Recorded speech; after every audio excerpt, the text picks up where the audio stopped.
Hey, what's going on, everybody? From the NFL Combine, I'm Dom Tibbetts. This is NFL Network's Cameron Wolfe next to me. Cam, appreciate you taking the time. So I want to dive right into this free agency. Buffalo Bills, big news today. Khalil Shakir, what did you make of that extension, and what do you think this benefits the team, or maybe should they have spent money elsewhere? Yeah, no, I think it's good for Khalil, first of all. Day 3 pick who worked his way up to being their number one option, Mr. Reliable. Every time I talked to Josh Allen, he raved about just how Khalil was his go-to. No one he trusted more than him on the field, and this is really a security blanket long-term for Josh Allen. So, first of all, I think it's good for him. I think the money was actually a good buy for Buffalo. The market with the salary cap's only going to go up. You're going to see receivers making $40 million potentially this offseason for Jamar Chase. So to get Shakir for $15 million a year or the overall, I think is solid for them. They're obviously going to still look at receiver and upgrading that position. Bean and McDermott both made clear statements they need more out of Keon Coleman, and they'll add more at that position. But I think locking down Shakir was a big start to free agency. So I was curious, bring up Keon, which is something I wanted to get to. The Bills aren't necessarily coming into a draft class that's as prolific and pops in your face as last year's wide receiver draft class is. So you look at the room and you expect more out of Keon, but you look at the fact they need to add offensive playmakers. How do you think the Bills approach that? Do they look free agency? Do they bank on maybe a value pick and show like, hey, we've selected well in the later rounds, maybe we'll find something there? Yeah, I think first things first, you got free agency. So you look at the market, and I'm even looking less at the free agent market and more at the trade market. You have a couple of guys in Cooper Kupp, you got Deebo Samuel, all of requested a trade. How does their market shake out? They're probably the first two dominoes because they're the two highest talent on the market. There's no other free agent right now that we see because T. Higgins is most likely going to get the tag that you're going to actually see hit the market. And so, are they in the mix for a Cooper Kupp? Are they in the mix for a Deebo Samuel? If not, then it goes to the draft, and maybe you look at a Matthew Golden from Texas in the back end of that first round. But they know they need speed. We talked about Khalil Shakir. He's Mr. Reliable over the middle. You got Keon Coleman, the big weapon down the field. Dalton Kincaid, if he gets bigger, he can be that middle of the field option too.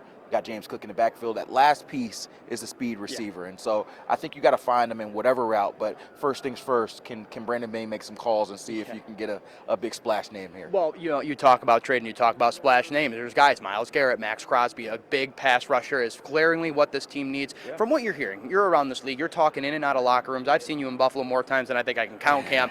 What are you hearing just in terms of your conversations? Like, can the Bills feasibly pull off a move where one of those premier pass rushers or a game wrecker, somebody that they wanted out of Von Miller when they brought him in a few years ago, is that a realistic thing the Bills can do? Yeah, put them in line with the other 30 teams that would be lining up to trade for Myles Garrett and Max Crosby. Look, Andrew Berry, the Browns GM, has been out here publicly saying they're not going to trade Myles Garrett. We'll see. A lot of the times you say those things publicly, things change. It essentially is like if they're going to trade him, it's a blow me away offer. The Bills are in a situation now. Do they have the picks and the money to be able to go get a guy like that? I'm not sure. Maybe they get creative, but they've got to figure out a way to supplement that pass rush position. Maybe it's a combination of multiple mid-tier guys instead of a big splash. Maybe they look into the draft. But I did think it was interesting hearing both Brandon Beane and Sean McDermott talk about Von Miller. I think a lot of people maybe in the Bills fan base or even out may think that it's a foregone conclusion that he's gone, but I've heard them both rave about him, and Beane in particular mentioned last year his decision to take the pay cut lower than his guarantee. He's set to make $17 million and change.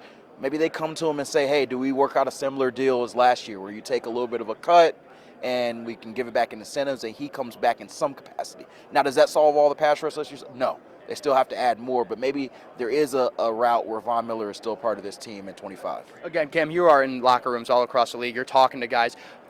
The culture that they rave about in Buffalo, that Sean McDermott and Brandon Beane have established in their tenure there, is that also something that you're hearing that drives guys to maybe now, whereas like a decade ago, Buffalo isn't that destination spot, but guys are maybe in the point of their career where like, hey, I want to go somewhere where I feel valued in a good locker room, a good culture. Is that something that is out there that Buffalo does possess that? Yeah, stability for sure is desired.